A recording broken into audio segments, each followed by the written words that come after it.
June মাহৰ ভিতৰত সকলোকে অৰুণোদয় দিয়াৰ গ্যাৰেণ্টি আজি মই আপোনালোকৰ ওচৰত লৈ গৈছো যে যিমান মানুহে ফৰ্ম পালে তেওঁলোকেতো অৰুণোদয় পাবই আৰু যোন মানুহে অৰুণোদয় পোৱা নাই দুখীয়া মানুহে তাৰ বাবে এতিয়াও মই প্ৰত্যেক সমষ্টিত মই আৰু 5000 কৈ পৰিয়ালক অৰুণোদয় দি দিম যাতে কোনো পৰিয়াল অৰুণোদয়ৰ পৰা বঞ্চিত নহয় যদি আপনি অৰুণোদয় 3.0 যেটো আঁচনি আছে সেই আঁচনিটো যদি আপোনাক এতিয়ালৈকে এপ্লাই কৰিব পৰা নাই তেনেহলে আপোনালোকৰ কাৰণে আছে ভাল খবৰ তো যদি আপোনাক প্ৰথমবাৰলৈ এই চেনেলটো ভিজিট কৰি আছে চেনেলটো সাবস্ক্ৰাইব কৰি ৰাখিব আৰু আপোনালোকৰ বন্ধু-বান্ধৱীসকললৈ ভিডিওটো শেয়াৰ কৰি দিব যাতে সেই সকল মানুহ আপোনাৰ সহায়ত সেই সকল মানুহে নতুন কৰি আবেদন প্ৰক্ৰিয়াটো আৰম্ভ হ'ব সেই আবেদন প্ৰক্ৰিয়াত যাতে আপোনাৰ সহায়ত সেই সকল মানুহে আবেদন কৰিব পাৰে তো যি সকল মানুহে এতিয়ালৈকে আবেদন কৰিব পৰা নাই সেই সকল মানুহে কিন্তু নতুন কৰি আবেদন কৰিব পাৰিব তো কেনেকৈ আবেদন কৰিব পাৰিব অনলাইনত কৰিব পাৰিব নে অফলাইনত কৰিব পাৰিব তো হেয়াই মই আপোনাক আজি এই ভিডিওটোৰ মাধ্যমত আপোনাক জনাই দিম তো ভিডিওটো আপোনালোকে অলপ স্কিপ নহকৰি ভিডিওটো সম্পূৰ্ণকৈ চাব তো আপোনালোকে কিন্তু অনলাইনৰ মাধ্যমত যি সকল মানুহে ভাবি আছে যে অনলাইনৰ মাধ্যমত এপ্লাই কৰিলে আপোনালোকৰ নাম কোনো কাটিব নোৱাৰিব তো হেনেকুৱা ধৰণৰ যদি ভাবি থাকে তেনেহলে আপোনালোকে কিন্তু আপোনালোকৰ একেবাৰে ভুল হ'ব তো আপোনালোকে কিন্তু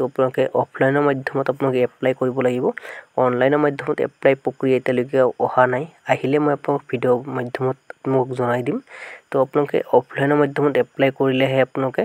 নতুন যেটো লিষ্ট আছে সেই লিষ্টখনত আপোনালোকৰ নাম ওলাই আহিব তাৰ পাছত আপোনালোকে নতুন লিষ্টটো আপোনালোকে চেক কৰিব লাগিব যে আপোনালোকৰ নাম আহিছে নে নাই তো এনেকৈ আপোনালোকে অফলাইনৰ মাধ্যমত এপ্লাই কৰিব লাগিব তো ইতিমধ্যে মই ডক্টৰ হিমন্ত বিশ্ব শৰ্মা ছাৰে নিষ্মুখেৰে ঘোষণা কৰিছে যে যি সকল মানুহে এতিয়ালৈকে অৰুণোদয় আঁচনিখন এপ্লাই কৰিব আৱাস যোজনা যি মানুহৰ আছে সেই ভাল খবৰ সেই সকল মানুহে এপ্লাই নতুন কৰি আবেদন কৰিব পাৰিব কেনেকৈ কৰিব পাৰিব প্ৰত্যেক অলৰেডি মই ভিডিও বনোৱা আছে 3 পৰা 4000 মানুহে এপ্লাই কৰিব পাৰিব এতিয়াও ডাইৰেক্টলি আপোনালোকে এপ্লাই কৰিব পাৰিব কিন্তু আপোনালোকৰ জব কাৰ্ড থাকিব লাগিব 3 পৰা 4000 মানুহে এতিয়ালৈকে এপ্লাই কৰিব পৰা নাই সেই সকল মানুহৰ কাৰণে ভাল খবৰ মানে কেনেকুৱা ইতিমধ্যে কিন্তু কৰিব পাৰে এপ্লাই প্ৰক্ৰিয়া আৰম্ভ হ'ব আপোনালোকৰ ফাইনাল ভেৰিফিকেশ্যন আহিব ভিডিওটো আপডেট পাছত আপোনালোকৰ নতুন তালিকাখন কিন্তু বহুত মানুহে কমেন্ট কৰি জনাই আছিল আপোনালোক গুৰুত্বপূৰ্ণ আপডেট দিবলগীয়া তো তৃতীয়তে আপোনালোকে কিন্তু বহুত মানে মোক কমেন্ট কৰি আছিল যে অৰুণোদয় 3.0 যেটো মানে ফৰ্ম আছে এই ফৰ্মটো ডাউনলোড কৰিব পাৰিব নে নাই নিশ্চয় পাৰিব মই আপোনালোকক এই ভিডিওৰ ডেসক্ৰিপচনত মই ফৰ্মটোৰ লিংক দি ৰাখিম তো আপোনালোকে ডাইৰেক্টলি ডাউনলোড কৰিব পাৰিব আৰু যি সকল মানুহে ভাবি আছে যে অৰুণোদয় 3.0 নতুন যেটো লিষ্ট আছে সেই লিষ্টটো কেনেকৈ চেক কৰিব পাৰিব অনলাইনত চেক কৰিব পাৰিব নে নাই তো আপোনালোকে কিন্তু অনলাইনৰ মাধ্যমত চেক কৰিব নোৱাৰিব তো আপোনালোকে অফলাইনৰ মাধ্যমতহে চেক কৰিব পাৰিব তো অফলাইনৰ মাধ্যমত ক'ত আপোনালোকে এই নতুন তালিকাখন লাভ কৰিব পাৰিব আপোনালোকৰ যেটো গ্ৰাম পঞ্চায়ত আছে সেই গ্ৰাম পঞ্চায়তত যাব যাই কিনে আপোনালোকে অৰুণোদয় 3.0 যেটো নতুন যেটো লিষ্ট আছে সেই লিষ্টটো আপোনালোকে চাব পাৰিব যদি আপোনালোকৰ নাম থাকে তেনেহলে আপোনালোকে নতুন ফৰ্মটো লাভ কৰিব